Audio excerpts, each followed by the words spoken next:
Ako ang lumikha sa'yo. Isa lang ibig sabihin nun. Maaaring ako ang babaeng hinahanap ko. Maaaring ako si Aguinaya. Pero hindi ikaw si Aguinaya. Malay mo. Ako nga si Aguinaya. Kaya siguro, sobrang obsessed ako sa kanya. Sino nga ba talaga yung lalaki nagligtas sa akin sa Tulay? Bakit kamukha niya si Machete? Paano kaya napunta kay Rosella to? Hindi kaya si Rosella ang tunay na Aguinaya? Bakit kalong face ka dyan? Pinapabili kasing gamot yung doktor sa akin eh. Mukhang kulang yung pera ko. Kung sana pumapayag ka na lang dun sa offer ni Sir Xander, di sana hindi ka na nga problema ngayon, di ba? Kapalan mo na lang ang mukha mo. Pero meron sana akong hinging pabor sa'yo. Anong pabor? Meron kasi akong pupuntahan sa Makalawa. Pwede mo ba ako samahan? Kabilang na tayo sa makabagong panahong ito. Imbes na takasan natin, matuto na lang tayong makibagay.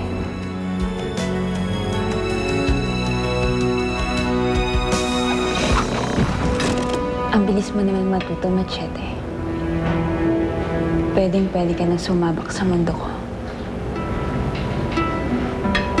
Gagawin ko lahat ng aking makakaya. Maging masaya ka lang ang ginaya. Tandaan mo yung lining ko sa'yo. Huwag mo sasabihin kahit kaninong sikreto mo.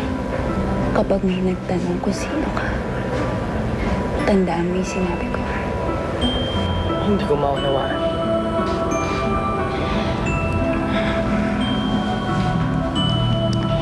Dahil hindi ka nila naiintindihan.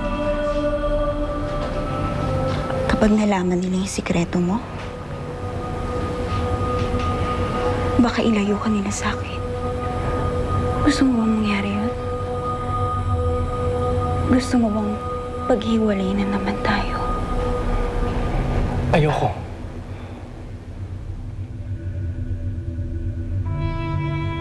Ako rin. Dahil mahal na mahal kita.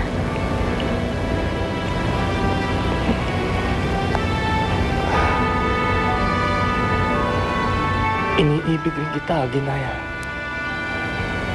Marla na lang itawag na sa akin. Yun na ang pangalan ko ngayon. What? Magdi-date kayo ni Sir Xander? OMG! In love na yata sa'yo yun. Ano ka ba? Hindi. Anong in love pinagsasabi mo dyan? Tutulungan lang ako ni Sir Xander. Ipapakilala niya ako sa mga kaibigan niya para maging artist ako. Okay? Talaga? Oo. Date pa rin tawag doon, Rosella. Date, ha? Hindi date yon, okay? Kasi una sa lahat, hindi na ako nag-iilusyon na magkakagusto pa sa akin si Sir Xander kahit kailan. Ang gusto ko lang, matupad yung mga pangarap namin ni Itay na makaahon kami sa hirap. Yun lang. Kahit ikaw, kailangan na nating baguhin ang pangalan mo. Hindi kita pwedeng tawaging Machete sa harapan ng mga kaibigan ko. Kung ganon, Dakila. Dakila ang itawag mo sa akin. Dakila? It's a very sexy name, pero masyadong makaluma. Hindi ako papayag na pati ang pangalan ko baguhin mo. Ipinagmamalaki ko ang aking lahi, ang aking dinadalang pangalan na ibinigay pa ng aking ama.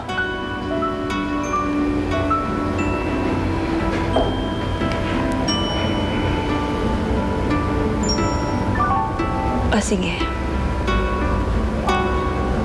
Dakila.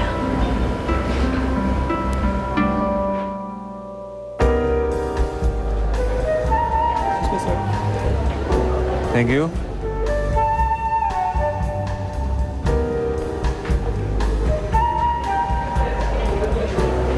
Hindi mo naman sinabi sa akin party pala yung pupuntahan natin. Akala ko kikitain lang natin yung kaibigan mo para makahanap akong trabaho. Sorry, hindi ko nabanggit sa'yo eh. Pero ayaw mo noon, marami ka makikilalang contacts dito. Hindi naman ako bagay dito. Tinan mo nga yung itsura ko. Bakit naman hindi? Pare-pareho naman ang bisita dito. And Rosella, artist ka rin naman eh. Oo nga, pero feeling ko tinitingnan nila yung itsura ko, yung damit ko, yung mukha ko. Rosella, ko lang nag-iisip niyan. Okay? At kahit ano man isipin nila, gusto kong malaman mo na hindi ko ikinakayang ikaw ang kasama ko dito.